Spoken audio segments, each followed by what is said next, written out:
Hello lovers, Eleanor here. Tonight we will embark on a journey not to the bustling streets of ancient Rome or the battlefields of Troy, but into the dry hills near the Dead Sea, where an old scroll of hammered copper whispers promises of hidden gold and silver. I sit here tonight with the lamp flickering beside me, the room quiet, save for the creak of the floorboards and the sigh of the wind. Loneliness has a way of sharpening curiosity. When the silence feels too heavy, I often turn to mysteries like this, mysteries that remind me there are still secrets waiting to be uncovered. Even when so much of life feels emptied out, the copper scroll, unlike parchment or papyrus, it is not fragile, not easily broken. Its letters are etched into metal, meant to endure. And what those letters describe is unlike anything else discovered among the Dead Sea Scrolls. Not prayers, not laws, not psalms, but a list of treasure. Tons of gold and silver, sacred vessels, hidden in caves and cisterns across more than 60 sites. A map, some say. A dream, others argue. When I first read about it, I imagined holding that cold sheet of copper, running my fingers over grooves carved by hands nearly 2,000 years ago. Did the scribe believe the treasure would one day be found? Or was the act of engraving itself the treasure, the idea that even in hiding, faith and hope could be preserved? If you enjoy these journeys through time, don't forget to hit the like button and subscribe to the channel.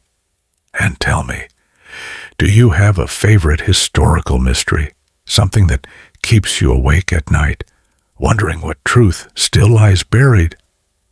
I would love to hear your stories. Now, settle in comfortably, close your eyes, and let's travel back in time with Eleanor.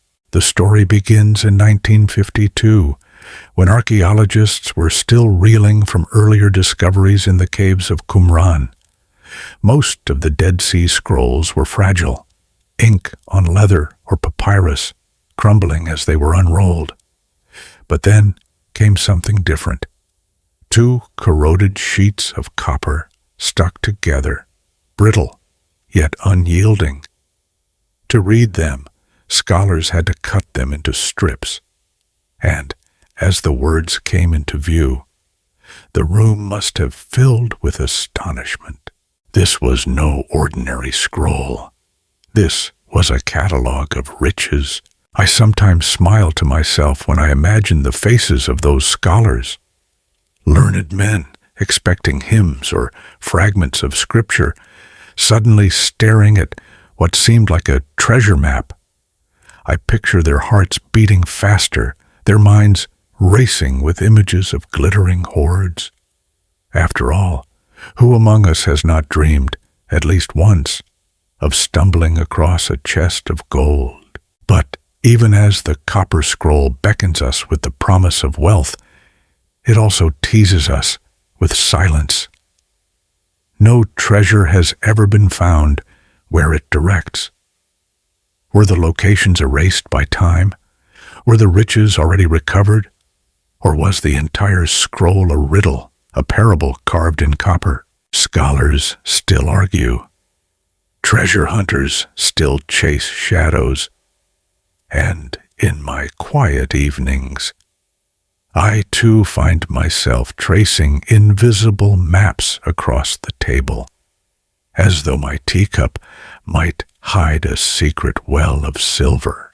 And so, my friends, tonight we step into the desert with the copper scroll in hand, searching not only for gold, but for the truths hidden behind the lure of treasure.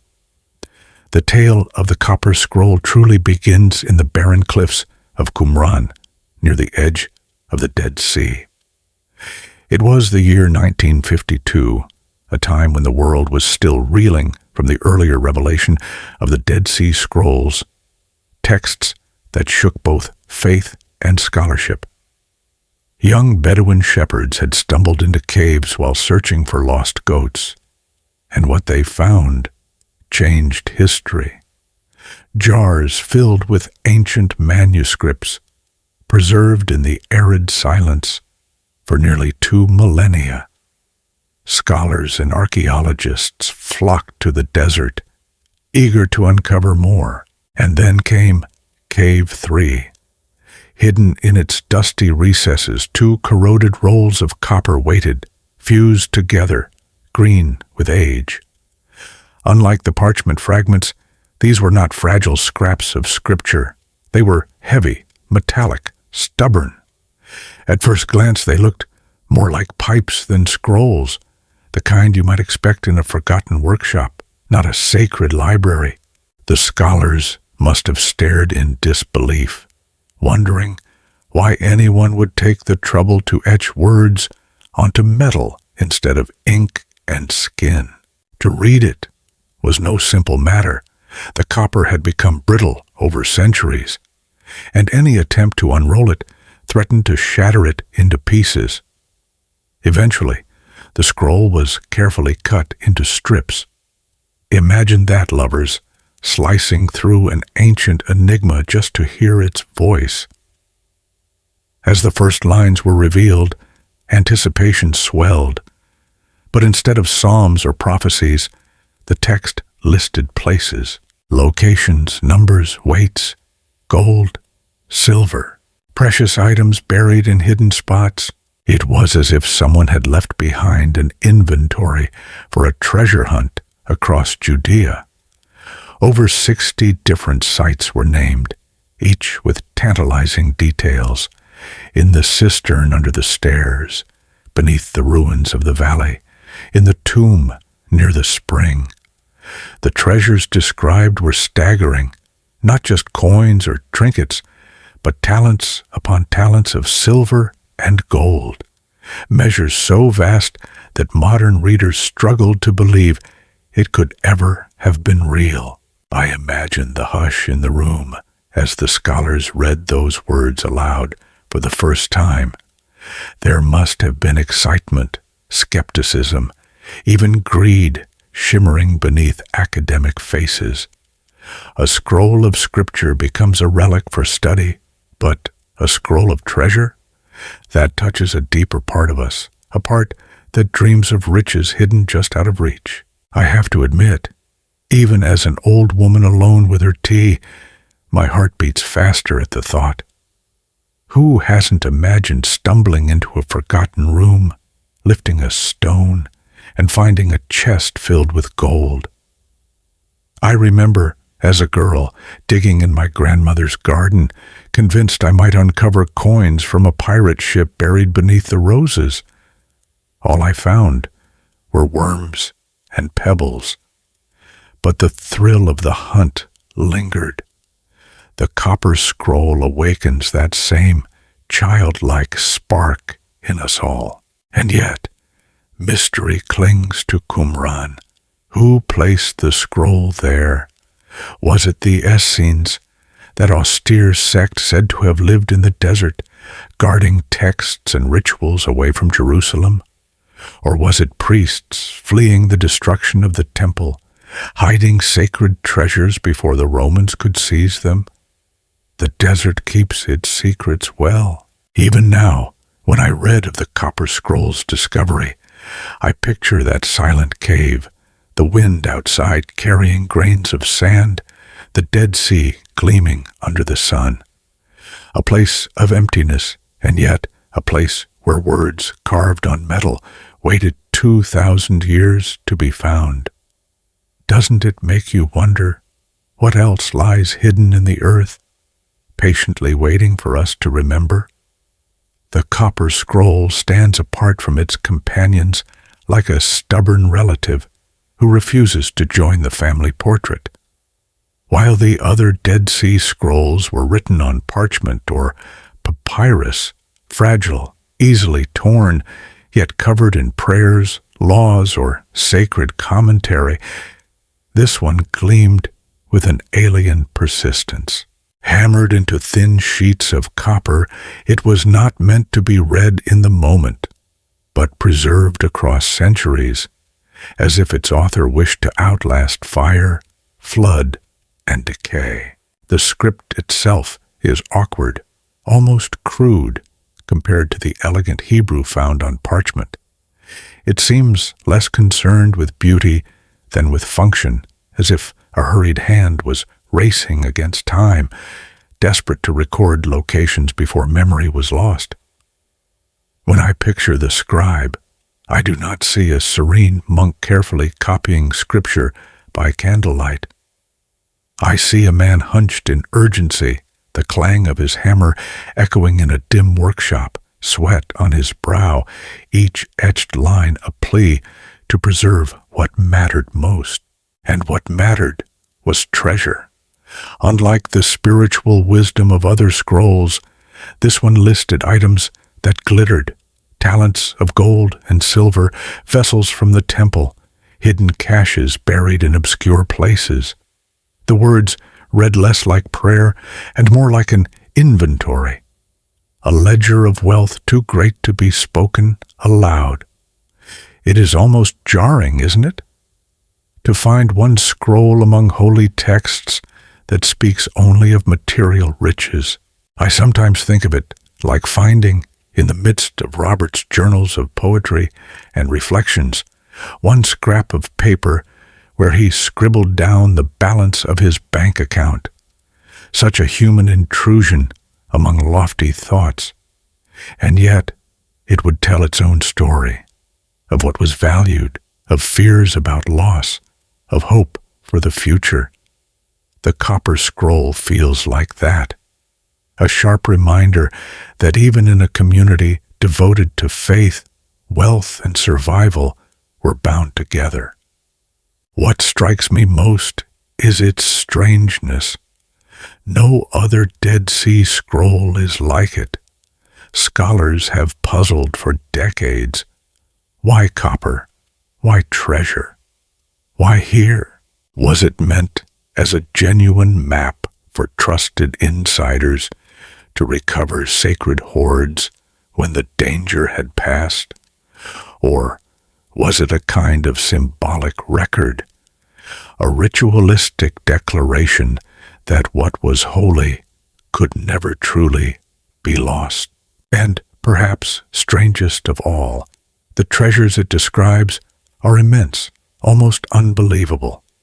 Some calculations suggest tons of precious metal, far beyond what one would expect even from the temple in Jerusalem. Could it really be true? Or was it exaggeration, a dream of wealth given physical form in metal?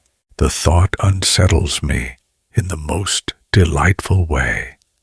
For whether the treasure is real or not, the scroll itself is treasure, a mystery hammered into copper, surviving when parchment would have crumbled. Its very existence is a riddle. I sometimes run my hand across the worn wood of my table and think of the copper surface, cool beneath the touch, letters biting into metal. The scribe might never have imagined an old woman thousands of years later pondering his work by lamplight. And yet, here I am, keeping him company in his secrecy. The copper scroll reminds us that history is not tidy. Among psalms and prayers, there can be a list of treasure. Among stories of faith, there can be an echo of greed, or perhaps of survival. And in that tension lies its enduring fascination. When the scholars finally translated the copper scroll, their eyes widened at what it seemed to promise.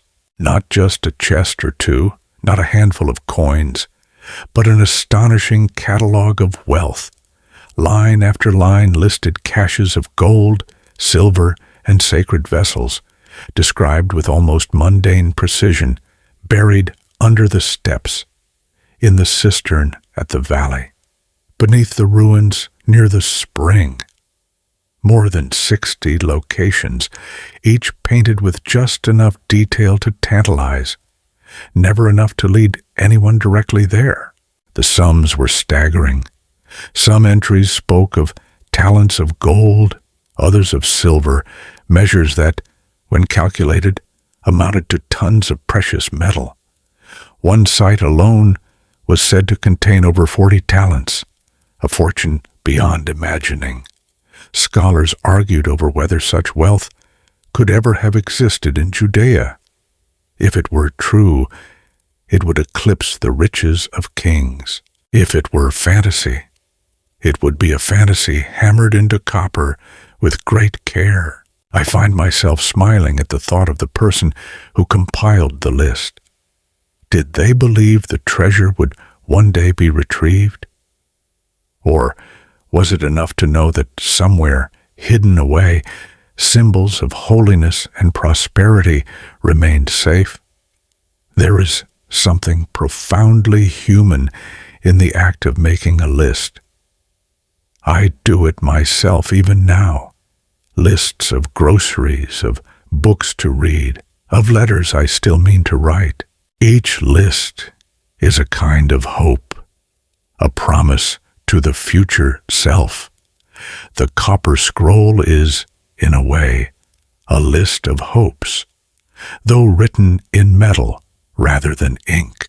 But what makes the scroll haunting is not just the mention of wealth, but of sacred items, temple vessels, objects of worship, things bound not merely to value, but to holiness. If true, these were not treasures meant for personal gain, but for preserving the sacred heart of a people during times of crisis. Imagine priests and scribes rushing to hide what they could as enemies approached, believing that one day their descendants would return to reclaim them. It is less a tale of greed than of desperation, a refusal to let faith itself be looted. And yet, treasure is treasure. Even stripped of holiness, gold glitters in every age. No wonder fortune seekers have long been obsessed with these lines. To walk in the desert, scroll in hand, is to hear whispers of hidden chambers, sealed cisterns, forgotten caves. A real treasure hunt, written down 2,000 years ago. I remember the sparkle in Robert's eyes when he told me bedtime stories of hidden gold, of pirates' chests, and secret keys. Our children listened wide-eyed, clutching blankets, as he spun tales of maps with X's marking the spot. Perhaps that's why the copper scroll touches me so deeply. It is the adult's version of the same dream. And dreams, after all, are what keep us alive when the nights grow long. But still, questions linger. How could so much treasure be concealed without leaving a greater mark in other histories? Why do no other scrolls mention it? Were the places coded, symbolic, never meant to be literal? The more we study it, the more it seems to slip away, like gold dust through open fingers. And so, the copper scroll invites us into its game, to read, to imagine, to search. Whether the treasure is real or not, the list itself is an act of enchantment. A map, a prayer, or a trick, it does not matter. What matters is that we are drawn to follow. As with any great mystery, the question soon became, whose treasure was this? The copper scroll did not sign its name. It left us only with places, numbers, and silence. Scholars began to speculate, each theory as tantalizing as the last. Some argued it must be the treasure of the temple in Jerusalem. When the Romans advanced in the 1st century CE, perhaps priests or their allies spirited away the sacred wealth, hiding it in caves and cisterns before the holy city fell. The vessels described, bowls, censers, ritual items, certainly sound like those of the temple. If true, The copper scroll could be the last will of a people watching their heart torn out, hoping one day to restore it. Others suggested the Essenes, the sect often linked to Qumran, were behind it. Known for their austere lifestyle and dedication to purity, they do not seem like the type to hoard gold. And yet, some believe they may have acted as guardians, entrusted with temple treasures, recording their locations in copper for safekeeping. In this view, the scroll is less a map to riches than a key to preserving holiness during chaos. Still others wondered if the scroll was never literal at all. Could it have been a symbolic text, a ritual declaration of abundance, an allegory of spiritual wealth? After all, sacred texts often speak in metaphors. The riches of faith may have been etched into copper as a reminder that true treasure lies not in vaults, but in devotion. But then again, why list weights, measures, and precise hiding spots if it were all metaphor? That is the tension that keeps the debate alive. The language is too practical, too dry, too much like an accountant's log. And yet, the scale of wealth it describes seems impossible. Unless, of course, it really did exist and was lost to time, or already recovered in secret. I find myself fascinated by this divide. Was the copper scroll a record of survival, an attempt to keep something safe from invaders? Or was it a story of longing, meant to comfort a people by reminding them that even if their city burned, somewhere their treasure endured? Both explanations ring true to me. Because isn't that what we do when we hide keepsakes? When Robert passed, I tucked away some of his letters in an old box, not to spend or to show, but to preserve a piece of him against the erosion of time. My treasure, hidden not in caves, but in the back of a closet. One lesser-known story links the scroll to Jeremiah's prophecy, suggesting priests once concealed the Ark of the Covenant itself before Jerusalem's fall. The Ark, golden, radiant, bearing the tablets of the law. Imagine if that were true, the copper scroll would then be not only a map to wealth, but to one of the greatest relics of faith. But such dreams edge into legend, where proof falters and hope takes over. And perhaps that is what draws us most, the possibility. The copper scroll sits on the thin line between history and legend, between a ledger and a myth. It makes us ask not only what if, but also why not? The desert holds its silence, and we are left to imagine. Of course, once word spread that the copper scroll listed hidden wealth, treasure hunters could not resist. The desert around Qumran became a stage for adventure, where archaeologists and fortune seekers alike chased after shadows of gold. Some came with scholarly intent, shovels in hand, hoping to uncover artifacts that might rewrite history. Others arrived with greed burning in their eyes, dreaming of chests overflowing with silver, just waiting beneath the sand. Teams scoured valleys, springs, and ruins. They compared the scroll's cryptic directions with the landscape, under the stairs, at the cistern by the valley, beneath the tomb near the spring. Yet the desert mocked them with its vastness. How many stairways lay buried? How many cisterns dotted the hillsides? Each clue was specific enough to tantalize, but vague enough to frustrate. No glittering hoard ever surfaced. One story I love tells of a group who dug near the spring of Ein Gedi, convinced they had cracked the code. For weeks they toiled under the scorching sun, their hopes climbing higher with each strike of the spade. And what did they find? Rocks, dust, and silence. The treasure eluded them, as if the land itself laughed at their efforts. I imagine their faces streaked with sweat and disappointment, their dreams sinking back into the dust. But even in failure, there is romance. The act of searching binds us to the past. Each dig, each survey is not only about gold, but about touching the lives of those who hid something away long ago. In chasing treasure, we also chase connection. Isn't that what all of us want? To feel, even for a moment, that we are holding the same earth, the same breath, as those who came before. I sometimes think of my own life as a kind of treasure hunt. After Robert died, I found myself searching through drawers, boxes, old coats, seeking traces of him. Once, tucked into a book, I discovered a note he had written to me years before, never given, never read until that moment.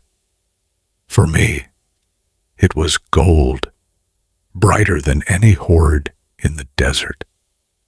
The copper scroll reminds me that not all treasures gleam. Some whisper. Over the years, expeditions have continued, some funded by universities, others by dreamers with little more than a map and a pickaxe. None have succeeded.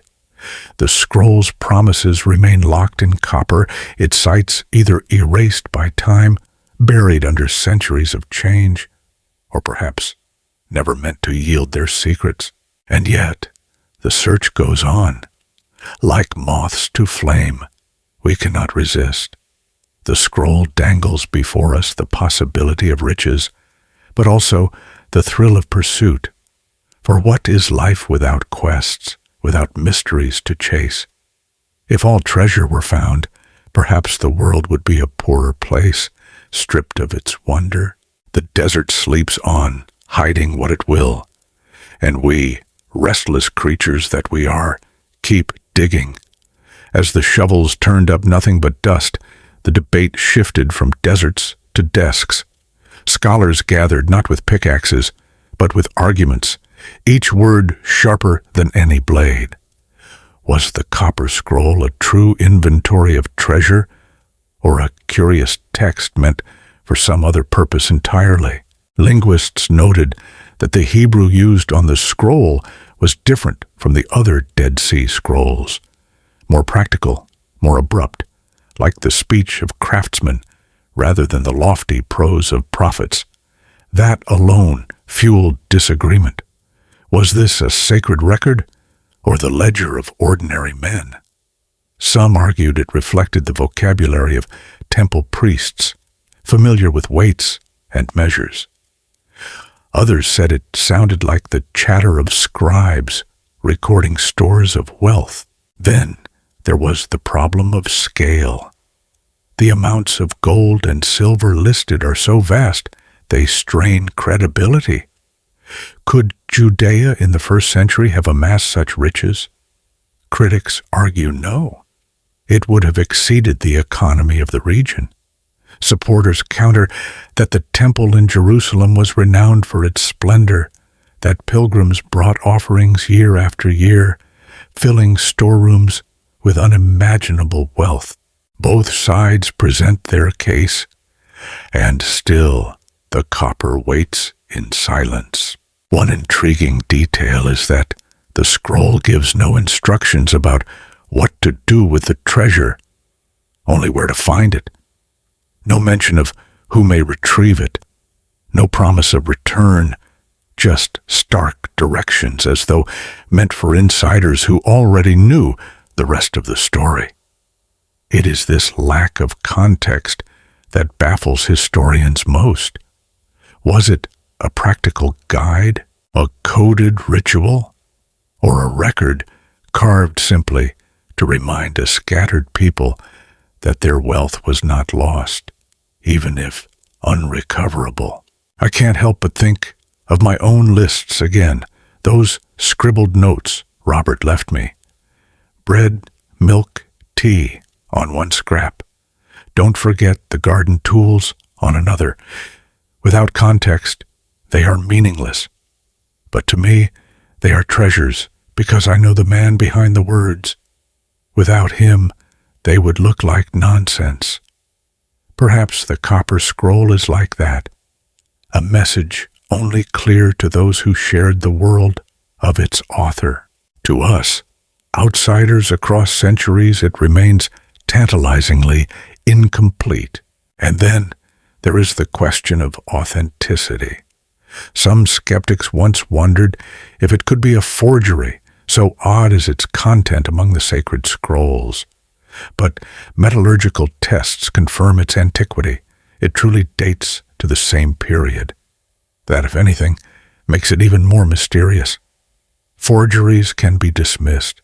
Ancient riddles endure. The debates rage on. Was it temple treasure? Essene wealth? A symbolic record? Or perhaps it is something we have not yet imagined. The truth, buried in copper, refuses to yield, and in this endless arguing, I find a kind of comfort. For isn't life like this too?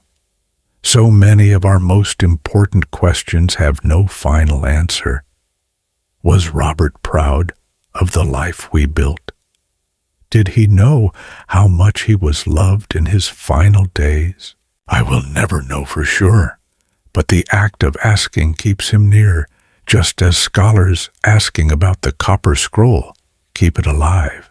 History, it seems, is not about answers carved in stone or even copper, but about the questions that never leave us. While scholars argued in their journals, the world of stories took the copper scroll and ran with it. After all, what could be more irresistible than an ancient treasure map etched into metal?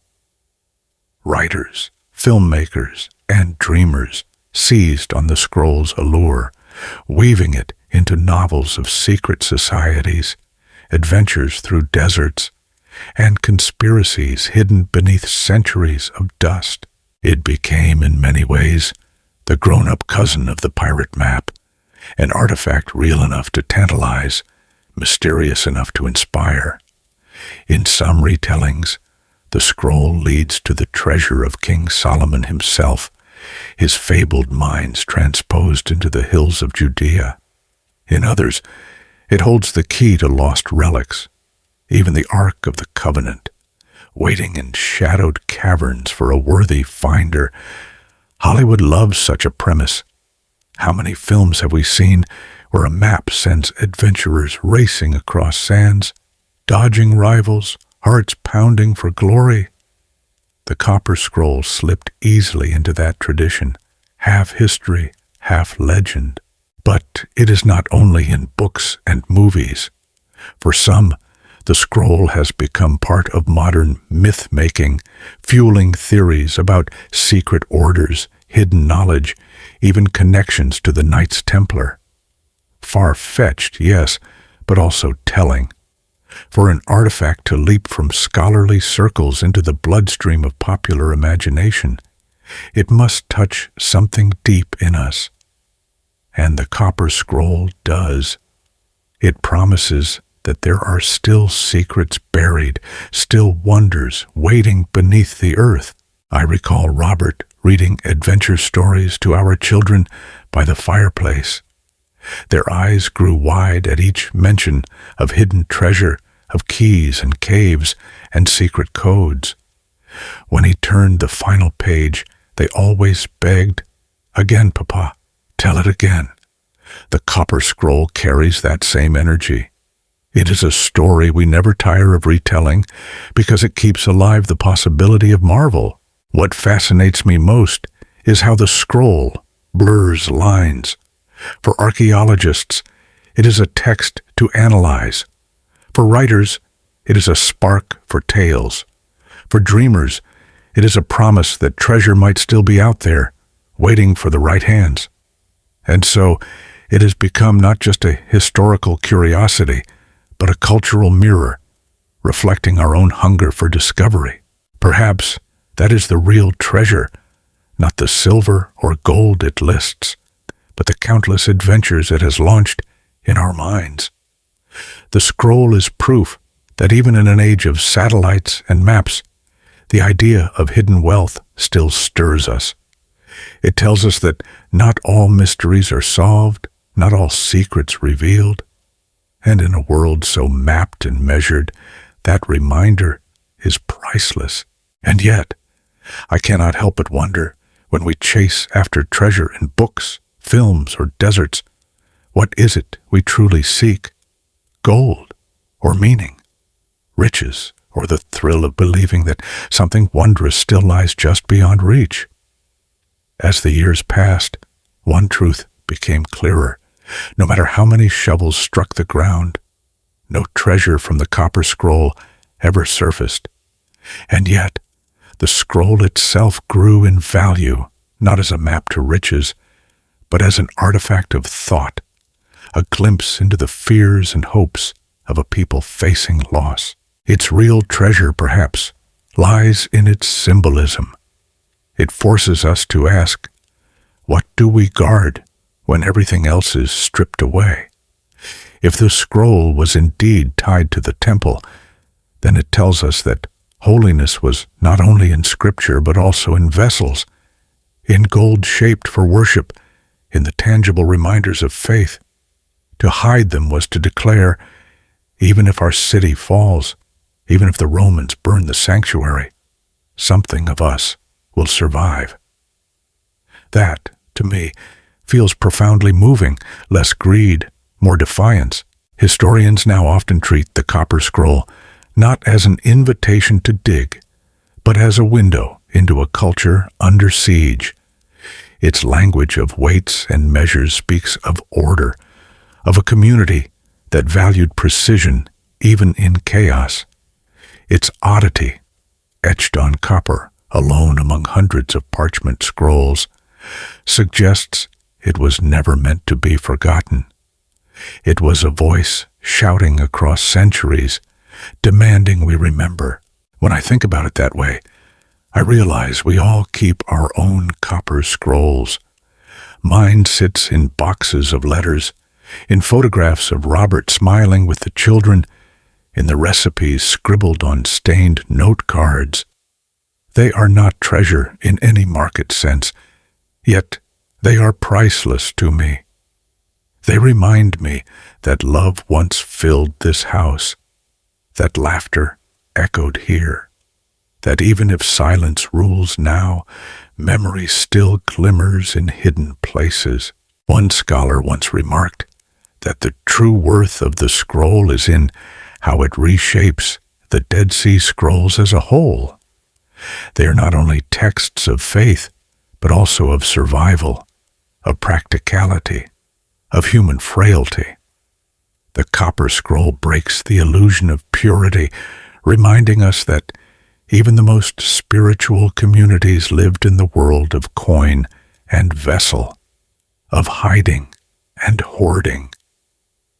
It makes them real, not abstract saints, but people who feared, hoped, and planned like us. And so, though no gold has been lifted from the ground, the copper scroll has given us something else, a story that keeps us searching, a reminder that mystery itself is a kind of wealth.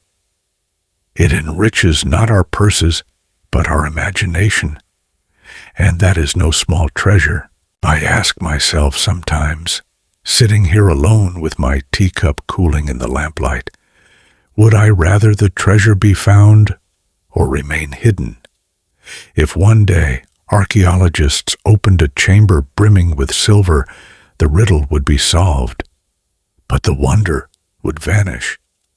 Perhaps it is better this way, the scroll unbroken, its secrets intact, whispering possibilities rather than delivering certainties. Because isn't life much the same? We never uncover every answer.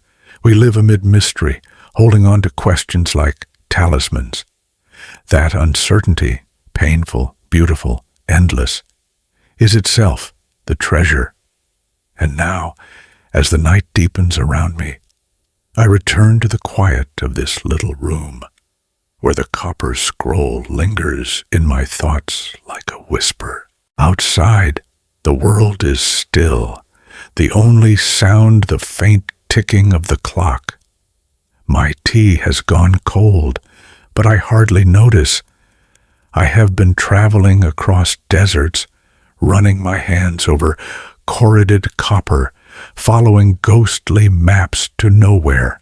What fascinates me most is not whether the treasure was ever real, but why we are so drawn to it. The copper scroll speaks to something timeless in us, the hunger for discovery, the hope that somewhere just out of reach lies a secret that might change everything. And even if no chest of gold waits beneath the stones, the journey itself, the dreaming, the wondering, is its own reward. I think of Robert again. When he was alive, he loved to tease me with riddles and puzzles, slipping little notes into books or hiding surprises for me to find. It wasn't the gift itself that mattered, but the chase, the sparkle in my eye when I uncovered what he had left. In some ways, he was my own copper scroll, always leading me to seek, always reminding me that love is a treasure best discovered again and again. So perhaps that is the truth. The scroll is less about wealth than about longing. It tells us that humans, across all ages, yearn for more, for hope, for faith, for something hidden that keeps us searching. And maybe that is the greatest treasure. Not silver, not gold, but the fire of curiosity, the belief that life still holds mysteries worth chasing. And now, lovers, let us close our journey. The copper scroll will remain what it has always been, a riddle etched in metal, a reminder that even in the silence of deserts, voices still speak.